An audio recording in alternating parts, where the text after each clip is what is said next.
Yeah, from 7 to 9, we litty and live. So stop everything, this is serious vibe. Catch us on a Wednesday, it's litty on a hump day. Listen in your car, got the Beamer or the Hyundai. Facebook Live, we live on the rec. You can call a kicker with us if you show respect. Yo, a lot of topics, we always got it poppin'. You know we neighborhood, we always kicking knowledge. Yeah, that's the stilo, we do it for the people. Tiger than the ego, we ordinary people.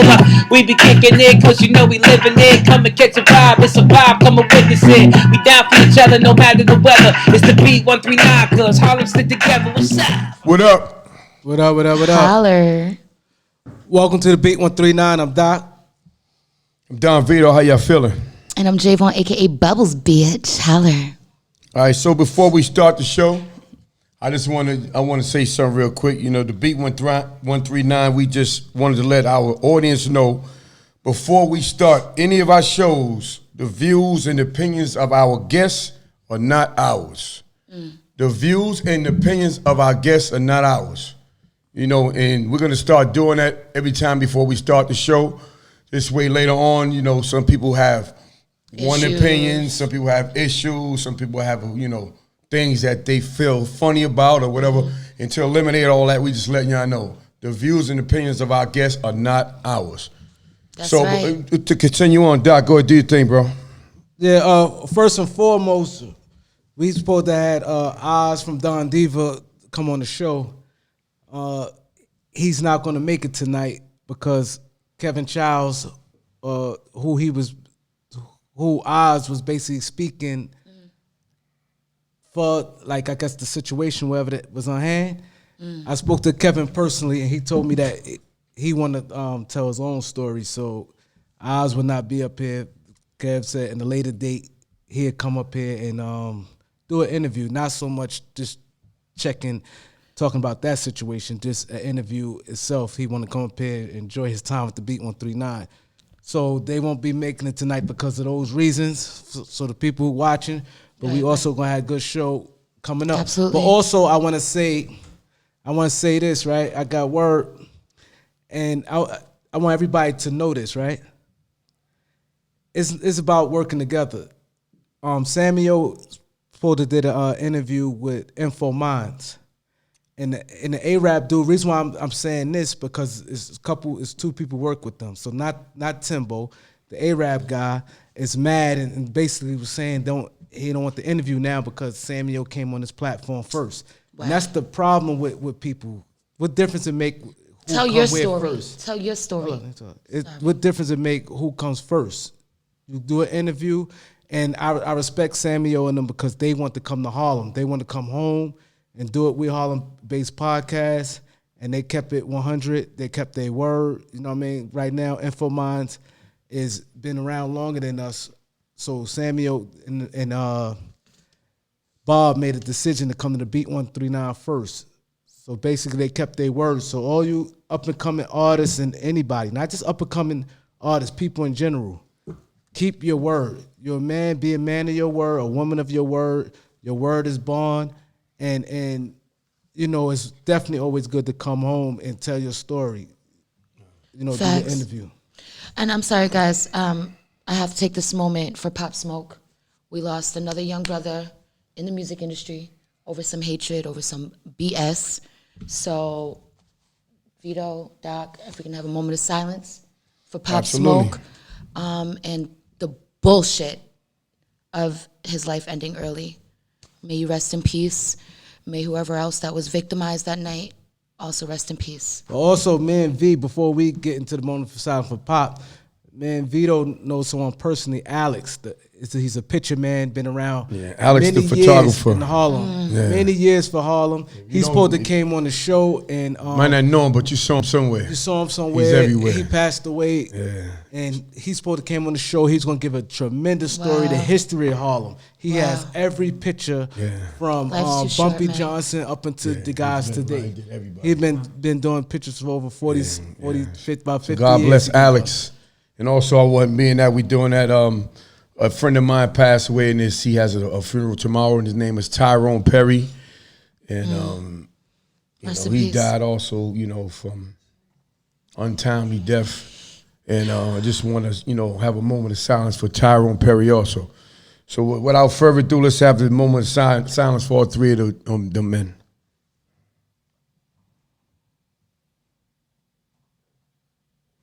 All right, so here we go, folks. Welcome to the show, the B139. What B139? Thank you for being patient. We had to get that off. So we want to welcome our guest tonight. She's the CEO of Classy Body Contours, LLC, a medical tourism company, and she goes by the name of Lovely. Lovely, welcome to the show. Hey. What's up, Lovely? Well, thank you very much for having me. I am just thrilled to be here, and thank you, Doc, Don Vito, and Bubbles. Holler. And I'm looking forward to dropping some wisdom and to, clearing up some misconceptions and just being here, enjoying Giving that good energy. The energy, period. Yeah. So, one thing that I respect about people when you have a brand, right? You have a brand. The Beat 139. Y'all see what we do. Everybody know what we do, right?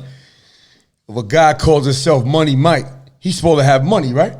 You can't be Money Mike, you don't have no money, right? If you call yourself Fly Ty, you gotta be fly because they call you Fly Ty. You gotta be authentic. But you call yourself Lovely, you gotta look lovely. That's and right. you look very lovely is what I'm trying to say. There it is, this. One more time. You gotta represent your brand. Yes. You know what I'm Thank saying? you. So tell everybody where you from. Well, I am not a native of New York, but I am a native of New York State. I'm from the real upstate New York, which is past Westchester, in the snow belt, Buffalo area. It's cold as hell up there. I'm from Cold as hell. Syracuse, so I know. Cold as hell. Yes. Colder, you get it. Yes, I got it. So that's where I was born and raised, and really, it really was responsible for kind of who I am. Everybody has a journey, and my journey includes that. But what brought me to this area was career purposes. And so I've been in the metropolitan area for about 35 years now, and just trying to make a difference. So how was life growing up upstate?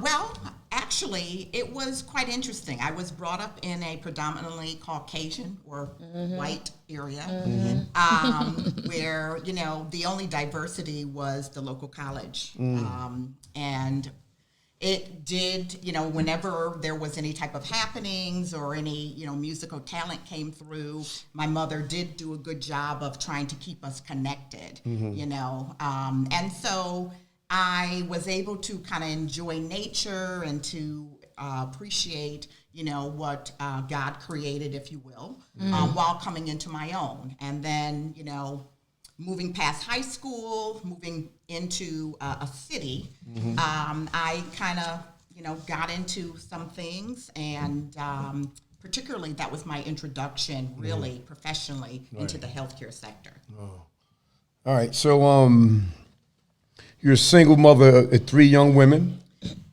Three young adults. Three young adults, and what are their names? Amber, Avery, and Aubrey. All A's. All A's. Why is that? All it did as a, what should I say, older adult is make me stutter because,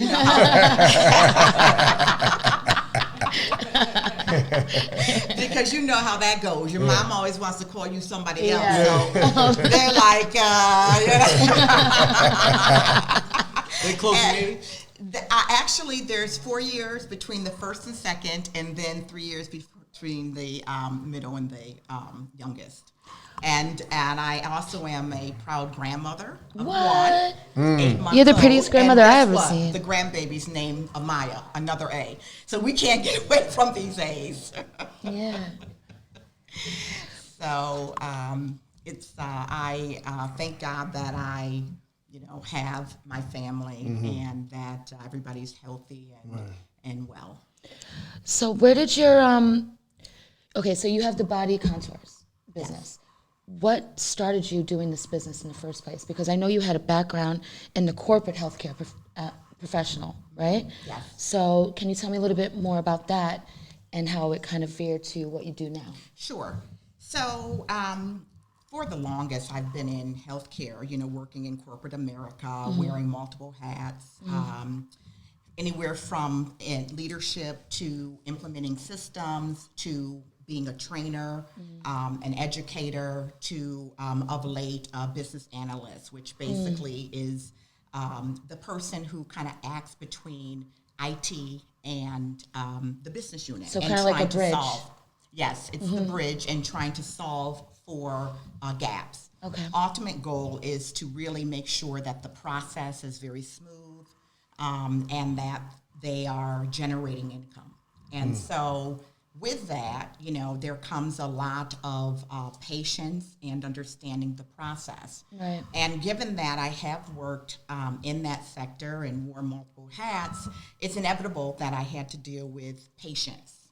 And, I just love that patient contact, being able to, educate, instruct, and ultimately And kind of comfort them. wanting the best for everybody, And so given that I had done that professionally, I made a choice, and that really was catapulted on me deciding that I wanted to go myself for plastic surgery. Right. So you did plastic surgery. What you got done? I had a tummy tuck, a liposuction, and a BBL. What's that? It's BBL. A BBL is a Brazilian butt lift. Holler. The BBL. Which yes, We brings like smiles to most faces. But I respect. you look amazing, I honestly. respect that you said Honestly. that, because there's a lot of women. They get these surgeries done and then be like, "Oh, mine's is natural." Like Kim Kardashian, all these people. Like stop. It's like, come on. Well, come on. right. So Like it's You know, nothing wrong with it. If you got it done, you got it got done. it done. Yeah, I mean, Right. what's the, Right. And I will say that, I did have a little something, in my young days. Right. But after children, life, and working out, I lost my assets. it dropped. Yeah, I It lost dropped. my assets. A lot of cardio does It's that. like, okay, I got to think about how I'm going to do something. And it's nothing wrong. There's nothing wrong with plastic surgery as long as it looks beautiful and and actually it's appropriated to your body, and it looks natural. Yeah, and basically it's, free will. What looks natural to you might not look natural to me. But then that's all into yourself. And it's all about your comfort and your desires. Exactly. So I'm gonna go ahead. Exactly. No, go ahead. So a Brazilian butt lift, that's basically like they taking fat somewhere and put it In the So butt. that's considered. the That's booty. not really fake then, right? Or is it? It's not fake at That's a all good question. It's your because you're fat, not right? putting an object in your butt Like silicone or area. Okay, anything essentially like what that. you're doing is you're redistributing the fat. Okay, and that process is through liposuction. So can you tell the people, because we like to educate our audience, Yes. because they're very interested in this story right here. They was happy to see you come on. Like, what's be the price range and where some of the places that you would recommend? 'Cause I know a lot of women go like out the country to Dominican Republic, Colombia. Okay. Like, is those places? Do you familiar with those places? I am, and I actually deal in those markets. But first, I think I should. Can you tell us more about your story and your experience Yeah. and what you went through with your plastic surgery and why you wanted to even come up Absolutely. with this business? But you cut her off. I'm asked the question. Sorry, and that's this is actually important. that This is is a important. good place to start. So essentially, when I made the decision to have surgery, I was in the gym. I lost weight. I didn't, it's like, wait a second, what's going on here? So I started to explore options in the United States. And really, it was cost prohibitive. It was just too expensive. Plus, I didn't really like the look. So I widened, opened my my search up, and I did end up finding a surgeon in Dominican Republic.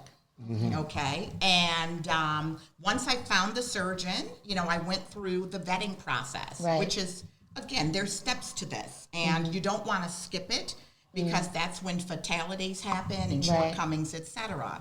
And I'll get into that a little bit later. But found my surgeon, loved her, and from the point that I made up my mind I was there 30 days later. Okay. Now, that's my story. That is not the usual. You know, there are folks that, you know, have been looking at this for years. Right. And there's some that have been looking at it for months. You know, so everybody has their own journey. There's criteria that's taken into consideration, you know, and even getting to that point. Right. But for myself, I took that month to get there. Yeah. And when I got there, I was a little bit surprised. Okay. And what I mean by that is the whole story had not been conveyed to me. Right. All right. So there were surprises. There were a little bit of challenges that I ran into Right. that could have been easily. What do you mean the whole avoided. story wasn't conveyed to you? In other words, in the process of getting me there, there's certain steps that were needed. And largely, I was reliant on using social media, using WhatsApp. I didn't really have an opportunity to speak to anyone. Right. So I had to really interpret what was being said by the way that the information was being typed through the internet. And Right. given that it wasn't their first language, we're dealing with, you know, So it was very a second unclear. language. It was choppy, unclear, you know, etc. So what it did is I thought before boarding the flight that I had a certain expectation and I had it all handled. Right. Only to get there to find out that there were some things missing and there were surprise elements, etc. So it's actually that reason that I decided to form my company. Amazing. Okay, that makes Okay? sense, yeah. Because Exactly. I wanted to make certain that it didn't happen To anybody else. to anybody else. It was very easy, and given that again, healthcare is my, you know, my love, and I had been really entrenched in it for over 30 years. And not only that, but dealing in trying to improve the process. You know, it was like just a win-win. You know, See, that's so awesome. how I got into it. That's awesome. That's So let awesome. me ask you a question. So I hear can y'all turn your phones off, please? I hear like the lady on 107.5 WBL, what's her name, Shayla? She talks about it all the time. And she said there's you could tell me I'm asking a question. They have like some type of something on the computer where they can show you, say how you look now, and when they finish your work, how you look once Before it's and done. after You know what I'm pictures? saying? To give you that confidence of this is what we're gonna do for you. The before and after. Yeah, picture. yeah. Well, in the third world countries, they don't have that technology necessarily that they're sharing. But what happens is a lot of the women or the patients that are going for surgery, they already have an idea of what they want to look like. You understand? Yeah. And so they will bring that picture with them. They'll share it with me, you know. And so that goes back to really how it's important to set the expectation and to know Right. that, you know, if that expectation is realistic. Exactly. So that is some of the coaching and the education that I do with Classy Body Contours and my team. So how accurate is the picture to the results? Like if a woman comes say I want to look like this, is it close to? It depends. It can be. You know, it does depend on where they're starting from. You know, everybody that contacts me is not ready to go. You know, there's some work that needs to be done. And that is based on them needing to fit the criteria. The criteria, one of the criterias is BMI, the body mass index. yeah. That's a good indicator of risk. So the BMI requirement for most of the physicians that I deal with is 32 or below. And anybody can find out what their BMI is. That's the great thing about the internet is that you can go on a BMI calculator, type it in your Google search, and then put in your height and weight, and it spits it out. Yeah. And so it gives you a goal to work towards. I would say that probably 65% of my patients aren't ready to go when they call me. Right. Okay, so it gives me an opportunity to really talk to them about the process further, okay, and I'll get into what that process is, and really give them incentive to move forward. Right. Okay.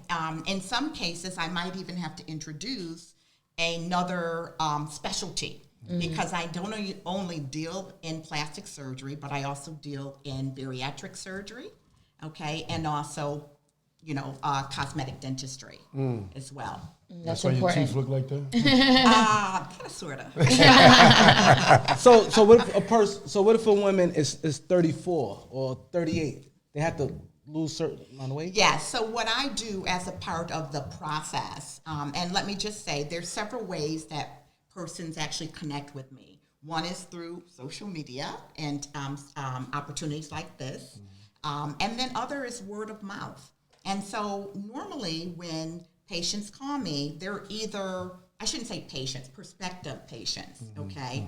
They're either in just, kind of doing a cold call, just kind of getting basic information just to start. They've made the decision, you know what, maybe I do have a chance of, transforming my body, so they've made that call just to get basic information. The majority of the women that call me, they already have done their work. They've been in the grind, if you will, for a while now.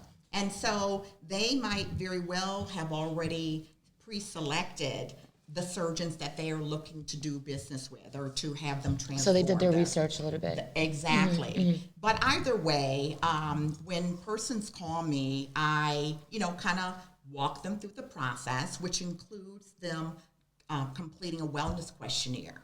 And the wellness questionnaire is just one of the ways in which we can vet the patient to make sure that they are in fact a candidate for surgery, because that's one of the misnomers. Yeah, well, can I ask a question? Sure.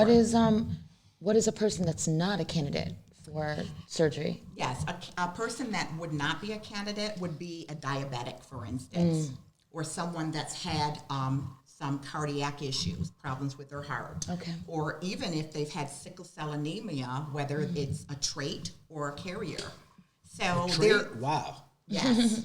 So, that is one of the misnomers. Unfortunately, a lot of the information that is being projected in the media is in a funnel, and it's because, let's face it, United States realizes that the, countries like Dominican Republic, Brazil, Colombia, those are contenders. And they're taking money out of the economy. Right. And they charge a cheaper price. And right, so they are not fans of patients actually going abroad. Okay, so the sensationalism that we see through our networks, we only hear about the bad stories, like the situation in Santo Domingo with the persons, dying and everything. That was a real situation. But I will tell you that most persons who heard about that immediately stopped in their track and they decided, I'm not going out of the country. Right. But it's those that were open to actually trying to understand, well, wait a second.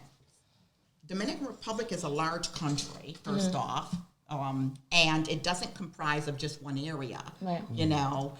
Let me find out more information. So they actually made the initiative to contact me.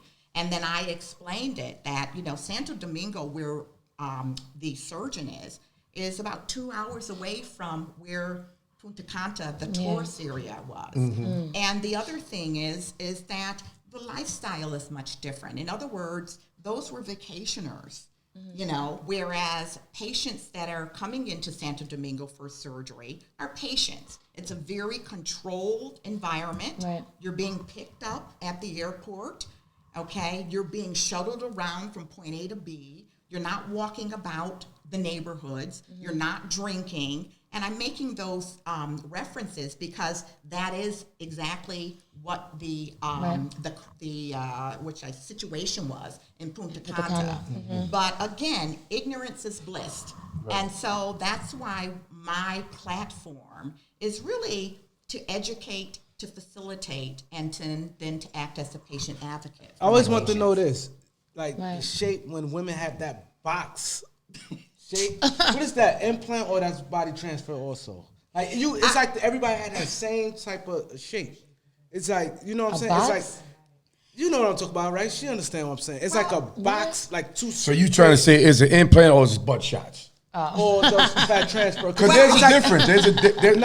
You tell us. Is there a difference? Well, Yes, of course there is. Right. And Hold up. We have a caller? Yeah. Yeah, but we're not ready yet. Go, keep talking. Yeah, caller, hold on 1 second. Okay. So the look that you're talking about, it might very well be implants. You know, sometimes persons don't have enough fat on their body. And so if they want a BBL, they might elect to have the implant.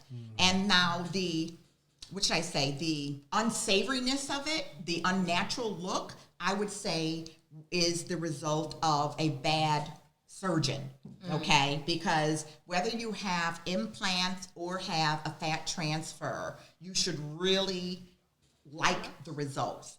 It should not look boxy. It should not look unnatural. But you get what you see it, right? I've you seen they it. Yes, legs I be like have some seen it. big box, like, you know.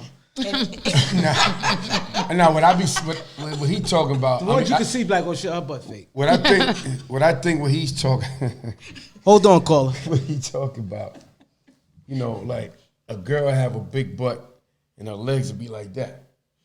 Clearly, You know, clearly the symmetrics don't work. It don't balance. Yeah, like that's how another how your question. butt this big and your legs that little? It's like, you know, come on. So do the doctors actually kind of give opinions about how much fat should be transferred to the Well, booty so that, you know, the yes. ratio look right? And so my surgeon, as an example, which really serves as a standard, you know, for my view and for my prospective patients, she does an excellent job of being able to size up a woman, okay, and contour them so that you're not looking like a caricature, okay? Right. So it's symmetrical. Right. Okay, That's it's right. not So you know, it's- the it looks small natural. leg, etc. However, there are women who want that look. Yes. So maybe just because you don't like it Doesn't Right. mean they don't and it like doesn't it. look natural, well, Right. maybe they love it. Right. I got That you. is true. Okay, so, but again, you know, a doctor would not normally, they'll of course give advice because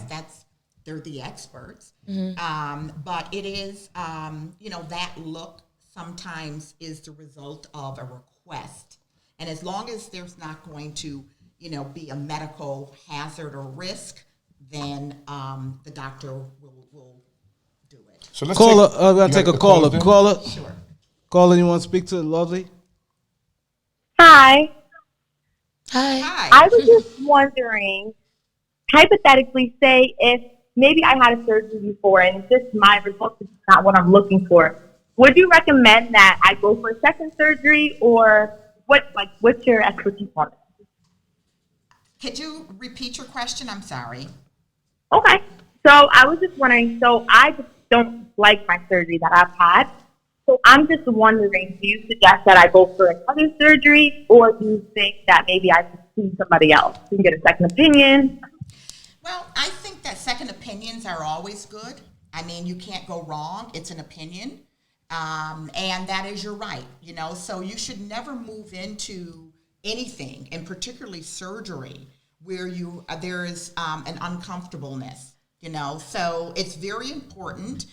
That is one of the criteria that I tell my patients to use, is once they have an idea, a wish list of what they would like done, then the next step is to identify a realistic. surgeon, okay, who can give them the look that they're looking for, because every surgeon has a signature look. So is it almost like surgeons are kind of like artists? They are And they absolutely have their artists. own. And in fact, going back to Doc's question about, you know, it wasn't Doc's, it was your question about, you know, the computer image and being able to see the before and after and bringing the picture. I brought a picture, but when I met the surgeon, she has such a presence that I didn't even bother bringing it out because I didn't want to disrespect her. I've had so much faith in her. You know, it's like the artist, that's their specialty. I mean, certainly there was enough there to get me to get on that plane and to go to Dominican Republic to begin with, you understand? But that's just me, you know. But absolutely, caller, I would recommend getting a second consult, a third consult, even if that was necessary. And I will say that there are resources out there for you where you can actually get pretty inexpensive consultations, and that's through a website or service called Real Self. How about she come talk to you? That's possible? That is absolutely Paula, you hear that? option is coming to I hear it. So I just have one more question. You know, you said that you previously had surgery. I mean, I'm looking at the YouTube as well. We can't really see what you look like. Can you stand up? Sure, absolutely. Oh, she looks lovely. So, Wow. Yeah, you look amazing. Yes, Besh. All right, let's clap. Let's give it. Come on now. Amazing. Give her props. Well, thank you There so you go. much. Right. A mother of three, looking lovely. You got a That's right. standing ovation over there. Yes, sir. Yeah. So I got a question, right? Because you just brought it back up. yes. And then, so you said, you know, you brought a photo. I'm talking about something on the computer. Now, the photo is just a look of somebody that probably like had a nice shape that you want. But what I'm talking about, what I heard, and you can add to it or tell me what, you know, what's going on, that they showed the image on the computer and they showed you how they will transfer the body from here to there. They show you how it's going to work, like the, you know, that opposed to somebody's already put together. And there are some. You're right. It is an idea so that you can get a good feel for what you will look like, and that is something that some of the surgeons, you know, do offer.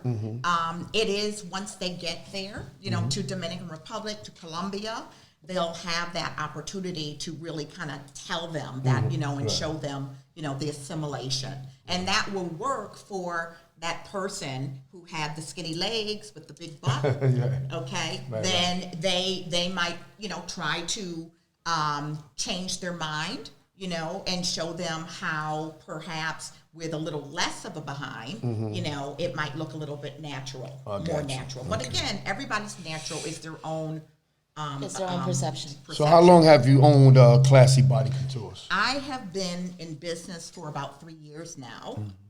And I absolutely am elated to be able to partner with persons. And I say persons because the lion's share of my audience or my population are women, but there are men who are actually interested in plastic surgery as well. Where at? Hold on. What type of surgery men get? Well, don't get nervous. The dude want a booty, man. He want a booty, man. Hold on. Now, please. Now go ahead, talk.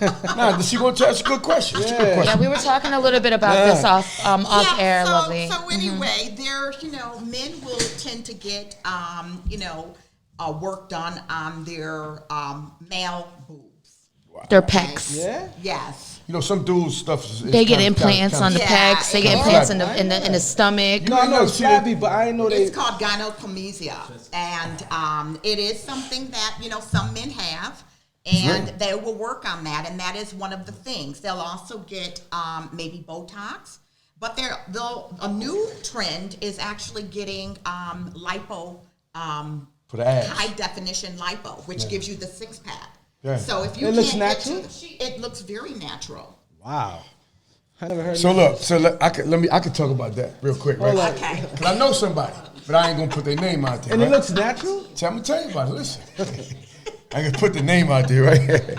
Cause y'all know I'm a trainer, so I'll be in gyms. I know what's going on.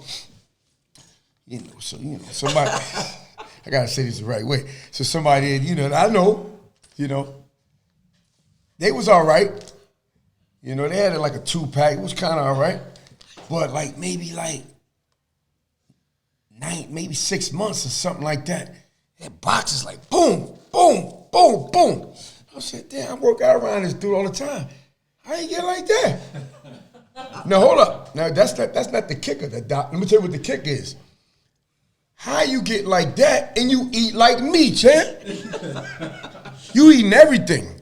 You ain't no special diet or nothing. You know when you any type of bodybuilding or serious training, you know what I'm saying, your diet gotta be right in order to see the 6-pack.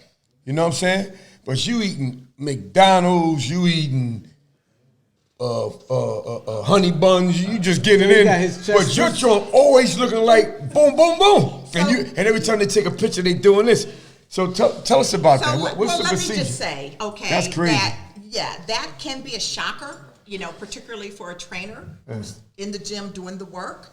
But the truth of the matter is after the surgery is done, you still have to do the work.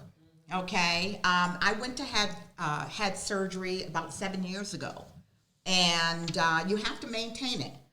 So you have to adopt a clean eating pattern, and lifestyle. So you saying fat can go over your surgery in this? Absolutely. Yeah. Absolutely. I tell people that all the time. Just as quickly as you get that surgery done, okay, if you pick up those same bad habits that you had pre-surgery, you will most definitely get back to that same point. But so you know what it is? You gotta work out to get the surgery, and you gotta work out after you get the surgery. You've got to. So and is the it bottom true? line is the lifestyle change. Is it You have to true adopt. that if the weight does come back, it can be distributed in different places, so your body doesn't actually kind of? It I heard can. about that too. It absolutely can, because liposuction, it does suck out the fat.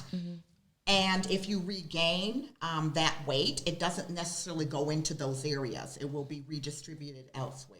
So that's the problem with fat, is that you can't tell it, give me a little bit on this cheek, give me a little bit here, wherever. It goes wherever it wants to go. You have no control over it. So again, the idea is to make certain that you are committed, okay, to maintaining a healthy lifestyle.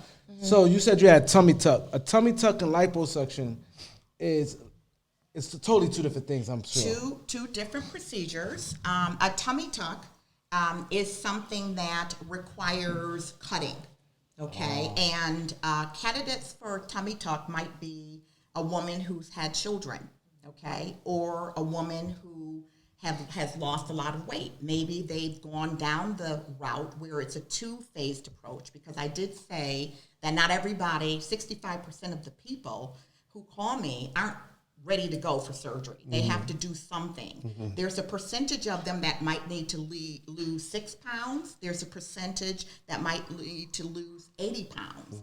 And the persons that need to lose 80 pounds, then I might direct them to my bariatric surgery specialty, where they will consider having some help, okay, to lose that weight. And that help might be a gastric sleeve or a bypass or something like that. And they shouldn't feel like their dreams aren't going to be realized. They should just take it as this is a part of a process, a goal, and that there's two phases. So they will get the work done with the gastric bypass or gastric sleeve, whatever is recommended, lose the desired weight. We always recommend, if anyone has gone through a gastric bypass or any type of gastric surgery, that they wait a year before going to have plastic surgery. And that is because you want the body to actually lose the maximum amount of weight before you try to contour it, because that's what cosmetic surgery is contouring the body. See, I know well, I'm in the gym every day, but I saw a lot of people who had gastric surgery, and they lose the weight, but they flabby. And so they come down, but everything is like for real. I ain't trying to be funny, but it's like you what now? What? So that's a good point. That's another population that actually elects to have the plastic surgery. Again, they've gone through the first stage, and now the second stage is going to be reconstructive surgery. So there's two types of surgeons, okay, that deal with the body, okay? There is the plastic surgeon, and then there's the cosmetic surgeon. The plastic surgeon is really dealing with reconstructing the body. It can be plastic surgery. It could be hand surgery. It could be from a birth defect. That's reconstructive surgery. Cosmetic surgery is just one part of their specialty that deals with the actual aesthetics, the way that body looks. So with that patient who has gone through some type of a gastric surgery and now they need the skin cut off, okay, that would be reconstructive surgery. And so In those cases, they might very well have to come back for a second and even a third round of cosmetic surgery because they have to cut the skin. And the whole idea is the surgery has to be a safe option. And what I mean by that is we don't want our patients to be in surgery any longer than 3 hours. And so when patients contact me, they have a bucket list of things that they want done. Hell, it's like Christmas. And it's me, I have to deliver the news and say, well, you can have all of that done, but you can't have it all done in one session. Right. All right. So we make a recommendation which would be the best option for them to get the maximum result, and then set up a plan where they might come back 6 months later to continue the work and get the other piece done. That's why I be like, yo, Joanne, damn, I seen Joanne in June. Yo, Doc, man, last time I see Joanne, like, man, September, that's been a long time. She been healing, huh? She look different. So It take time. She had to get off the mat for a minute, right? you gotta lay up for a while with that, right? yes, which is again, I keep saying it's a great point Anytime because before these are misconceptions. Persons will contact me wanting surgery, and although I've told them that they're going to be in the country, let's say for 13 days, they calculate the 13 days and that the minute they get back to the States, they're going to be ready to go back to work. And I'm like, hold up, that's not how it's going to work here. Right. You still have to allow yourself time to recover. So depending on their profession, if they were a mail handler and they were, carrying, heavy, bags of mail or pushing, or maybe patient care where they're having to, turn patients and things of that nature, they're going to want to make sure that they give themselves more time to recover once they get back to the States or wherever they live, okay? Whereas someone who, might have a desk job, they might get away with only being out of work for an additional 2 or 3 weeks. So it really does all depend on also how well they adhere to the doctor's orders. Because what happens is everybody is super excited about having surgery, because it's transformative. And, the doctor is God. But the minute that they have the surgery, they wake up and everything is swell, the doctor doesn't know anything. They become miraculously the doctor. And what I mean by that is they don't want to listen to the rules. They want to leave the country earlier than they should. They don't want to get in that faja, which is important for the contouring. They don't want to get the lymphatic drainage massage. And if anybody doesn't know what a faja is, it's a body shaper. Yes, thank you. They don't want to have the lymphatic drainage massages that are required in order to drain the inflammation. So the point here is that you have to be committed to the process. In fact, I don't work with any patients or persons who don't have that mindset, because it's not, I'm work with winners. Right. Okay. Right. And if you already are coming to me with the idea that you're hard-headed, you're not going to listen, you're trying to cut Corners. short corners, that's not going to work. Okay. And that's when you start to hear about these tragedies, being publicized on the news. That's called aftercare.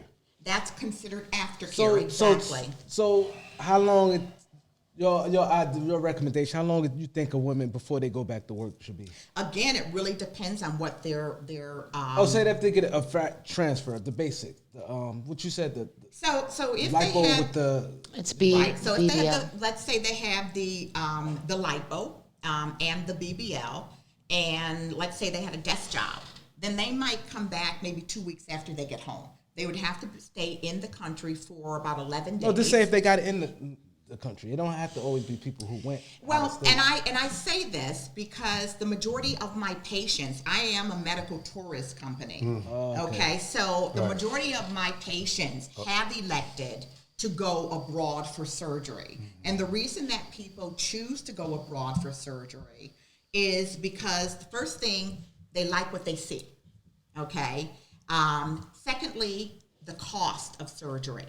Okay. So the first thing, they like what they see. Why is it different in United States versus abroad? Because abroad, there's different standards that are being used, and they can do more aggressive lipo. But with that aggressive lipo, they have the structure in place to make sure that it is a safe option. So when I talk about the minimum of 3 hours, when I talk about the stringent criteria that's used in order to even vet you and say, okay, yes, you are a candidate, let's put a plan in place, okay, that's where that tight, controlled management comes in. And that's what I pride my company on. Can you tell me the difference? Because that was interesting what you just said. I think it went over some people, right? You said the difference between United States to, let's just say DR, right? Mm-hmm. You said they can go more in depth. Can you explain the difference, like in depth, like the difference between the U.S. and? Well, I will say that one of the big differences is cost. Okay, and so can you break down the cost, like the difference? Because I want you to do this with the male thing too, because this is big. Everybody want to know the cost. So can you say that the cost from DR to the United States with the men and women? Okay, yes. So one of the things that I did in actually deciding in that 30 days that I was going to go for sure is I did go and get a consult. Okay, and I went to an American doctor, and I basically, told her what I was looking for, and she quoted me a price of about $1,900 for just the tummy tuck, and I believe a little bit of lipo. When I say a little bit, not my back, maybe just the waist. And that's $19,000. Okay, I'm sorry, 19,000. Not 1,900, but 19,000, excuse me. And that then also did not include the hospital stay.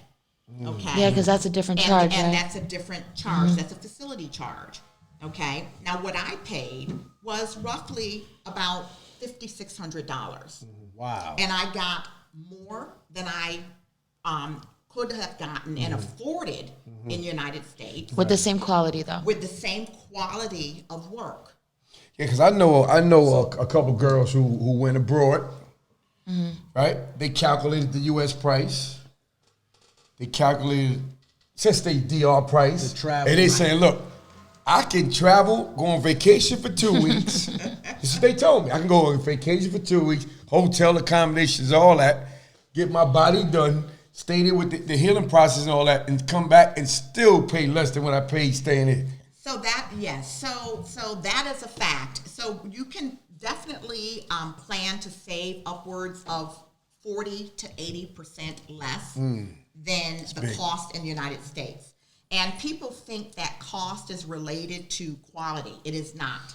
Okay. One of the things that we pay for as Americans is the cost that it takes to actually become a doctor. Okay. So those costs, okay, to actually become a surgeon, okay, get passed on to the patient. Whereas in the third country places, Santo Domingo, Colombia, Brazil, wherever, their structure is completely different. So you're not at all sacrificing the quality of work, okay? And you're right, it's a vacation. When I say a vacation, trust and believe, a patient who's had surgery is not on the beach chilling and relaxing like that. Right. What they're trying to do is really move through their pain, okay, every day. And so that is another thing that I make sure is that I set the accurate expectation about surgery. In other words, when you wake up, you're gonna have a big smile on your face, but you're gonna be in hella pain.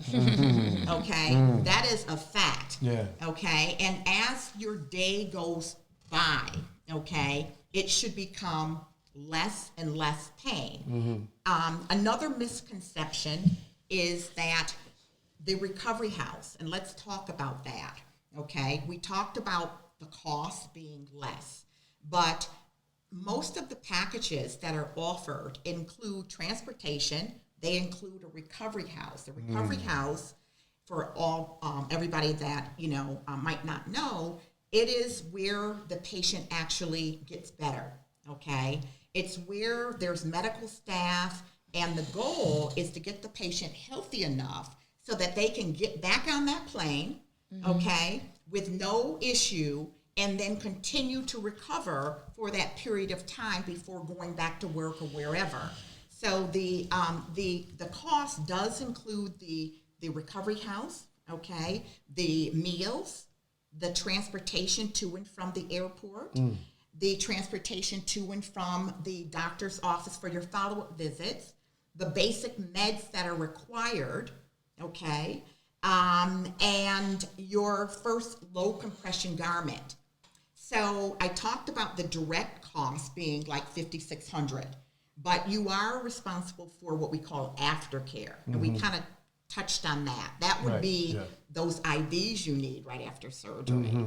Okay, that would be the medication. Okay, the trips to the hyperbaric chamber, which is a treatment that will actually reduce the bruising and help with your recovery. So the doctors are proactive. They understand that they have a patient for only a few days. 13 days on average is not a lot. Right. You know what I mean? So they're doing things that are going to make certain that the patient is going to heal properly. They're going to have they minimize bruising, and that they're ultimately going to be on a good road to recovery. So it's safe to say, because I want to go back a little bit, it's something that you had pointed out. It's like there's the surgery and there's aftercare, right? But you were saying something earlier in the show that some females are so stubborn and so impatient to follow the aftercare precisely the way they're supposed to, that their body, instead of having a positive effect, it has a negative effect. Right, and see, it's a dangerous situation because that's Very when important those information. complications occur. Okay, some of the complications, which are the direct result of surgery, can be that the incision might open up, which means that now you are apt to get infections. And when you get infections, we all know what happens. You have no control. It's a race. It's a race in trying to get that handled before it causes more havoc. So that's one of the issues. The other thing is thrombosis, which is really the blood clots. Okay. One of the things that is necessary as a part of the post-surgical care is your compression socks, okay, because they help with that situation where the blood clot is there, and it moves up your body, and it could be fatal. So there's a lot of aftercare protocol that gets outlined to the patient as a part of the surgical plan. And it is something that we expect patients to adhere to. So I personally, will check in with my patients and make sure that they understand the procedure that they're going to get, what is expected of them, and what in return they should be doing. Okay, and aftercare is big. Yeah. One of the other things is setting the right expectation, okay? Not only for those things, but, after surgery, how do I know if things are going well, okay? One of the misnomers or misconceptions is the inflammation, okay? Inflammation is inevitable. Every patient that has surgery is going to be swollen. And we call it swell hell because it comes and goes. I mean, right after surgery, it's very noticeable. I never swell, never had any of those issues. But I was so swollen that when I came back to the States, my friends told me later that they were really concerned about me, but it's inevitable. So one of the things that I do is I make sure that I educate my patient because that's important for their journey. Okay, and what I mean by that is empowering people with knowledge, because it's the anxiety is based on unknown facts. Okay, and as education is powerful, so the more I can educate you about the process, there shouldn't be anything that's a surprise to you, which means that you are still in control. Okay, imagine if I didn't say, you're going to be swollen, and all of a sudden these things are happening that you're not expecting. Now you think that maybe there's problems, and then you start to panic, and you don't have a great experience. So my team makes sure that we inform the patient. We work closely with our patients. My services are not just educational. You were asking, Doc, about the difference between going abroad and having surgery here in the U.S. And I pointed out that one of the differences is the actual look. Okay, not a lot of patients, but I do get some calls from patients who have chosen to go to Miami, chose to come stay in New York or come to New York and have surgery, and they're not happy with the results. So that's what I'm talking about, is making sure that a realistic expectation is set, okay, and that you do understand what procedures will actually occur and what's going to be required to make sure that you continue to get the results you're looking for. So you're saying that, why do New York and not New York, United States period, they can't do certain things they could do in other countries? It's again different regulations. Every country has their own minister of health, if you will, that sets the actual standards and protocols. Okay. You said people not happy here. Like, what is about U.S. that they not doing? That you're saying they not happy right. about? Right. So remember I said that one of the things that attracts a person to have surgery is what they're seeing. It's a visual look. So if, let's say, a person looked at me, okay, and they liked what they saw and thought that maybe just by going to Miami, okay, that they were going to get that same result, although they might not see that consistent. Maybe a few patients, let's say, look like me, but consistency is very important. If they're not seeing a dominant look that looks similar to what you're looking like, I would say that they need to look at another surgeon, because you want to make sure that your surgeon is being consistent. It's not hit or miss.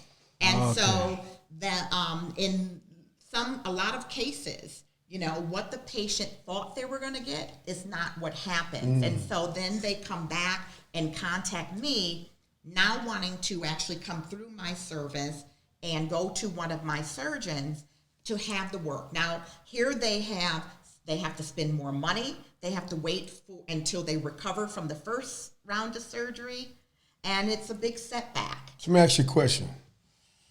So, I know quite a few people who had surgery, right? These is real stories. And they had to save up income tax checks to be able to afford the first surgery. So if they go and they don't like the first surgery and they need to go get it again, they stuck pretty much. Yeah. You know what I'm saying?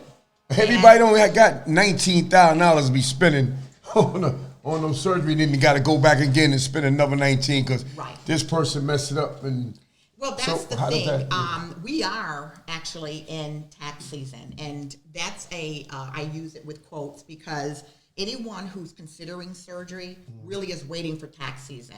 Now, I don't know. I own they ain't the only ones waiting for tax season, etc. And I've never had enough, to get surgery completely. Right. It's a good jump start, and wherever they pull together, the money is their business. But tax season is our high season. So our high season really is anywhere from mid-March through July, where people are again waiting for that money to come in so that they can move forward. Now, it is, very, very busy during that time. So again, very important that the expectation is set.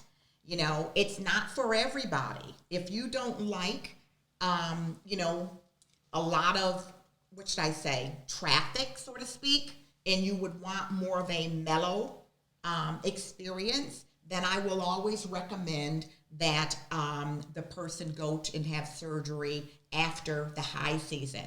So this is the type of conversation that I have with my patients. It's not something that they speak with me for the first time and that's it. No, I actually support them from the initial contact throughout the entire process, which means that it's they can call me. I'm accessible to them. My team's accessible to them to answer all of their questions, to provide that supportive guidance. And oftentimes, I am the only, or my team is the only supportive guidance that they get, because there are a lot of people out there that are naysayers, that are, not educating themselves in a way to actually give good advice. They're getting their information from the media, they're reading it out in the paper, as opposed to doing research. And so the person who has made surgery or decided to have surgery doesn't always have the support that they're looking for. And so that is something that I do, is we build relationships with these persons so that they feel not only comfortable about their decision, but they know that they always will have someone there rooting for them. And when they actually go abroad for the surgery, they have a patient advocate there as well. So I'm checking in to make certain that they've arrived safely, that everything is okay. If there are any concerns, they can contact me directly or my team, and we can circumvent any issues that they're having. It can be just a communication issue, because I mentioned that one of the reasons that I formed my company was because there were some things that didn't match up in the story. That was all related to communication, all right? And so one of the benefits that persons get by working with Classy Body Contours is that you are able to actually hear the information from someone who speaks English, that's been down that road, firsthand, and can, communicate and be available to them, as opposed to having that language barrier, which is no fault of, Santo Domingo or Colombia, because that is their native tongue. But because surgery is such a big decision, we want to make certain that everybody is on the same page. It's not a time where you can even afford to have missteps, because we are talking about, your life. Right. Max, So can you give them? Let me ask you a question real quick. See, that's one thing that I always wanted to notice. We've been talking about look, right?